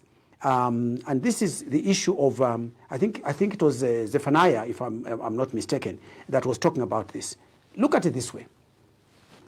The copper that we produce, the 800,000 metric tons, 820,000 metric tons that we're producing, is sold in the form of either blister copper.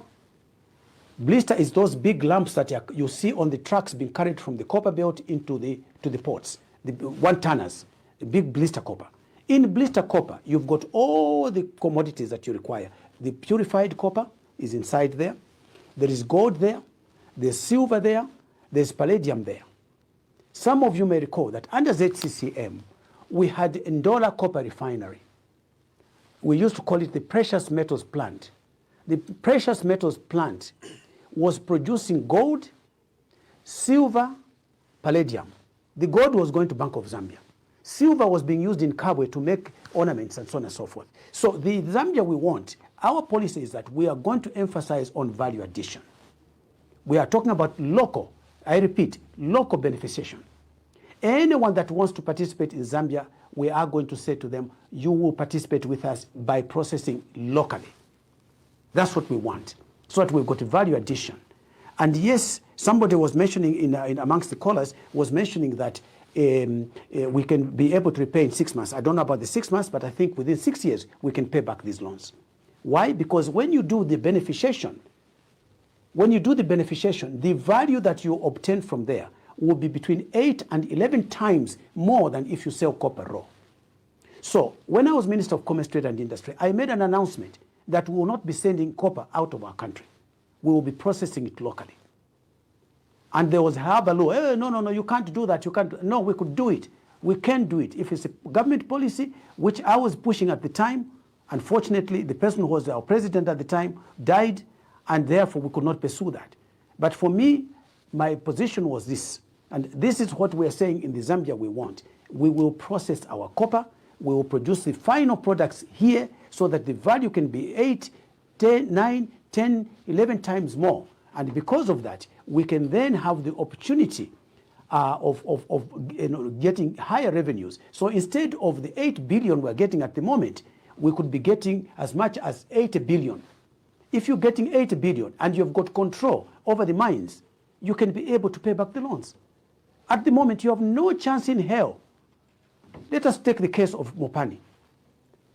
By the time the PF were losing office, we owned Mopani 100%. You know that they sold. The Glencoe people said they were selling Mopani for $1. Truthfully, it was not true, because they still wanted to maintain a control. They were doing that because of the criticism they had received and the scandals they had internationally. So that particular point, I think, must be very clear. Ownership, control, value addition are critical. And that is the policy that the Zambia we want is going to pursue. Secondly, we want not just to look at the copper. We just want to look at the mining industry. No. Agriculture alone can be able to sustain this country. But you have to have programs that are successful. You have to have programs that are working. Every year, to buy the maize that is being bought by FRA, they have got to go to the Treasury. There is no revolving fund that is self-sustaining, because by the political convenience, each government that has come into office will say, no, we are going to sell to the millers at a lower price than you bought it. Clearly, you're making a loss right from the word go. It won't work. It won't work. You can't create a revolving fund when you do that. So our position as the Zambia we want is going to be completely different. We want to put in programs that will be self-sustaining, and will target, first of all, at import substitution. Secondly, once we have done that, we will increase our production, because the proceeds will come back to the country, and with that, it will increase the buoyancy of the economy and make sure that we are achieving that. There's also somebody else that had, apart from Zephaniah, there was, I think, the issue of not just Glencoe. How about when Glencoe was sold? Where were the deposits go? Where? This government has never told us where the money went. They said that there was a company from Dubai, all right? So they refused to take this project to Parliament to be debated. The Minister of Agriculture, the so-called decision of cabinet, apparently supported by the Attorney General, said that it was not necessary to take to Parliament. That is not true. Any disposal, anybody who has done finance, anybody who has done accounting, anybody who knows about disposals, what we did by selling the shares of Mopani to a company from Dubai, that in itself was a sale. It was a transfer of shareholding, and therefore that should have gone to Parliament. This government rode rough shoulder, and they did not even consider it. And there was all sorts of statements. No, Attorney General says it's not necessary. If that's what the Attorney General said, if truly that's what the Attorney General said, he was wrong. And he's misled. I am talking to you as an accountant. There are standards that we observe in accounting that are supposed to be observed. And I served in ZCCM as Group Financial Controller. And I can tell you, that is a sale. Simple, straightforward. Attorney General, Minister of Finance, HH President, you were wrong. You should have taken that to Parliament to make that decision. Next. Thank you very much, Honorable Bob Sichinga. Thank you very much. Properly to meet thank you very much, Honorable Bob Sichinga. Then we will never meet. We will never comply with that. So thank you very much, Honorable Bob Sichinga. That we, will you, in your make your closing remarks? Where to Zambia? How do we go to next year's elections? Yeah. There are a lot of concerns around the Electoral Commission of Zambia. Can we have a free and fair election? That's right. Can this current board of commission No, we can't. would take us to elections. No, we cannot have. Yeah. All right. Let's talk about that particular issue. I think Dennis Nyangwe has talked about the issue of help to the opposition, and so on and so forth. As I said, I personally, and I think several of us in the Zambia, we want to be part of the process that helps us to consolidate the opposition, and we're prepared to do that in every way we can, and we're prepared to be led as well. And we said this even right from the word go. So we are doing everything we can. The last 6 months we've spent doing just that.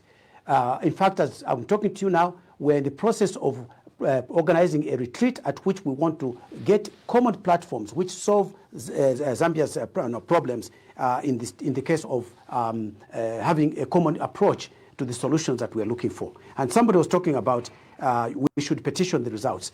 What we have got at the moment, the Zambia ECZ, Electoral Commission of Zambia, clearly it does not inspire confidence that we are going to have a free and fair election going forward. They have to do a lot of work in order to convince us all. I'm talking about not just political parties, I'm talking about the citizens, that this is what they are going to be able to acquit themselves well. So we shall make sure that there is the monitoring from the churches, from the NGOs, must be intensified. And obviously we'll invite people from the region. I'm talking about SADC, we're talking about AU, to make sure that this is fair. But the fairness of these elections starts from now. The registration of the voters, the issues of the issuance of NRCs, the issues of the basis upon which this is being done must be, we must make sure that it's done correctly. So yes, we need a united alliance, absolutely correct. It's absolutely imperative. But at the moment, the UPND has destroyed PF. Simple, straightforward. Look at what is going on within the PF. So obviously we can't sit on the table without the PF. But where are the PF representatives? We need them to be on board. We need them to be willing to sort the situation of the leadership. Now, because of the death of the President Lungu, we have got a disarray because of the work that UPND has done to destroy the UPND. So we are doing the very best that we can to bring these parties together. And it is our sincere hope that we'll all be willing to acknowledge that we're stronger together than having to go as individual political parties. But also it's necessary that in all these political parties, the people that can be able to offer that assistance are accommodated, as it were. So in conclusion, I would like to say that we are very, very keen, and we have not just folded our hands. We are deliberately working day and night to make sure that this national unity is there. But also we've got specific solutions which we've got here in the manifesto. We hope that our colleagues will be willing to adopt a lot of the issues we've talked about: agriculture, value addition, ownership, corruption, tribalism. We want those issues resolved. We also want the constitution to be changed right from as a part of the agreement.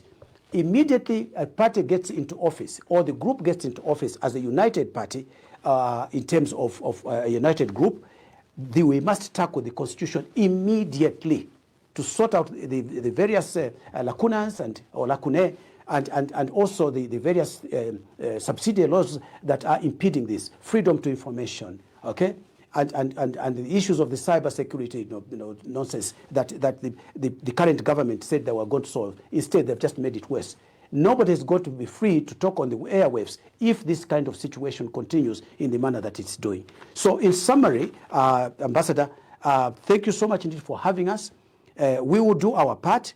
We will be very keen to make sure that we play our part to consolidate the opposition, to make sure that the solutions, that the consolidation is not for purposes of individuals gaining from it. It's to make sure that Zambia has a solution that are going to overcome the issues of tribalism, the issues of corruption, the issues of favoritism, the issues of loss of control over the mines and revenues, and also paying friends that sponsored the political parties at the time that they were coming into office and saying that now you can have this. The issues of oil. Right now, there's a shortage of diesel in the country. How? How has that happened after 4 years of government and saying the failures are here? The issue also of power. You cannot have growth without power. So these are the policies that we are enunciating in our manifesto. Unfortunately, the time is not sufficient for us to go through them individually. But we invite everybody, Ambassador, you are one of them, and many others that are calling, that they should join the Zambia we want. yes, we can be able to solve these problems. Because in the meantime, PF is being killed by the very existing of their very existence is threatened by the UPND. We all know that. They will not come to you and say, yes, that is what we're doing, but that is what is taking place. So I would like to sum that by saying that we are going to play our part, Ambassador. We are willing to do our part. We have done our homework. We are ready in terms of pushing this alliance and cooperation in the opposition. So I would like to thank the callers and everybody else for what they have said to us, and we have taken note of all the comments that have been made. Thank you very much. Dear viewers, that was Honorable Bob Sichinga, who hosting is in the Leadership Council of the Zambia We Want. They are electing a leadership among us themselves who will lead the Zambia We Want party by end of September. We must have a leadership from there. And we hope then as a team they can join other members of the opposition to attempt to form a united front to face the UPND. Honorable Bob Sichinga took time to walk us through the state of the economy, the state of the opposition, the critical, the silver, the family silver we have of the mining sector, because of his immense experience there. He spent a lot of time on the mining sector and what can be done to really make this jewel a beneficiary to our economy, which it is not at the moment. So would like to thank you, and for the many callers, thank you very much, and for the messages that you've been sending. I'm so sorry that we couldn't take all the calls, but even now the phone is still off the hook, is still ringing, but we applaud you for the interest. You are really concerned about the state of our country, and you want all of us to help one another in emancipating Zambia. So, Honorable Bob Sichinga, I'm so grateful. Thank you for your help once again and for coming to the program. God bless you, and we'll see you next time.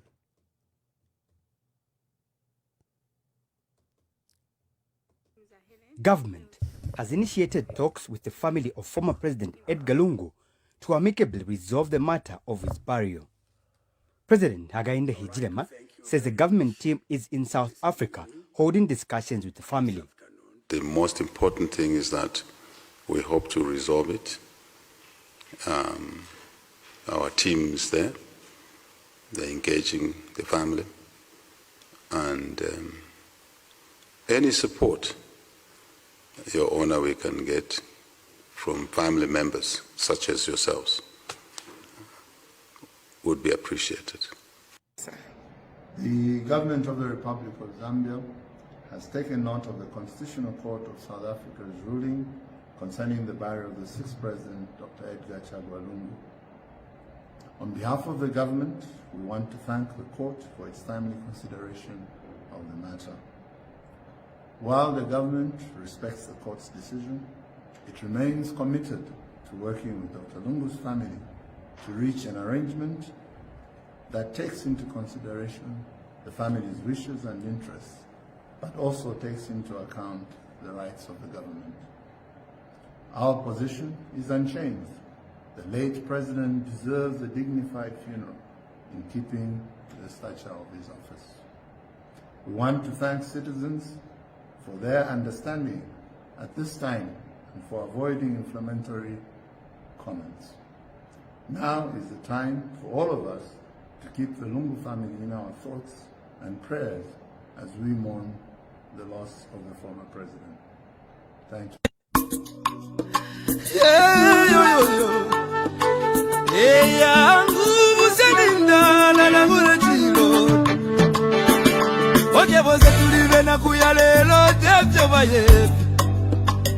Amitapendwa ya vintu ifisume vyote kula kuibukisha Tanate pochimo Wimbo wa temenu wa katongi Abazunga batita katongi Nakula kuibukisha kateka Kaibuku muna kapona Neseko siove pameso Yangu ama umebaya Kiyaba maume Kiyaba maume Kateka wa bantu Twakulira lelo twakulira Shika kukonga shove.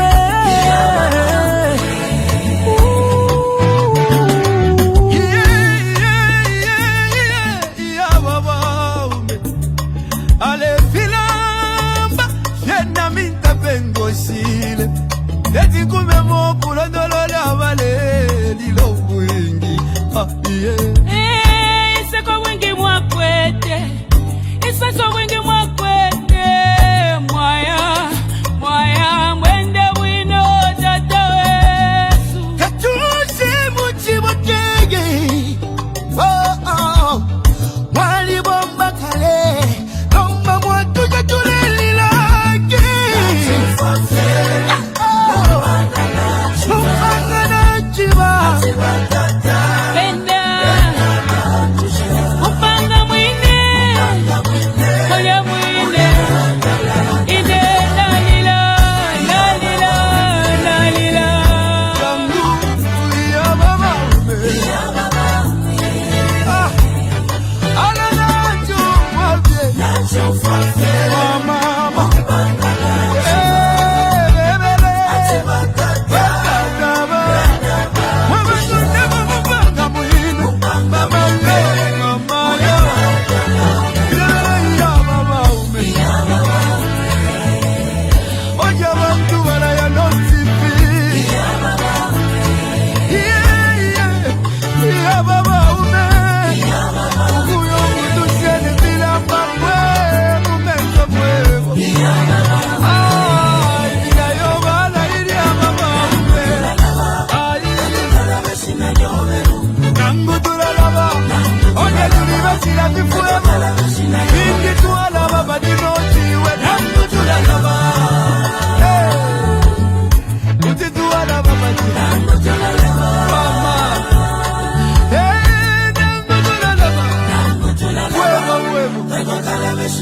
Ukula bebyo wati dobwingi Ibisebo wapagiri obwingi Ukuchinjo lusako kumonebo busaka Mama Utituwa na basiyani Chakwa katuse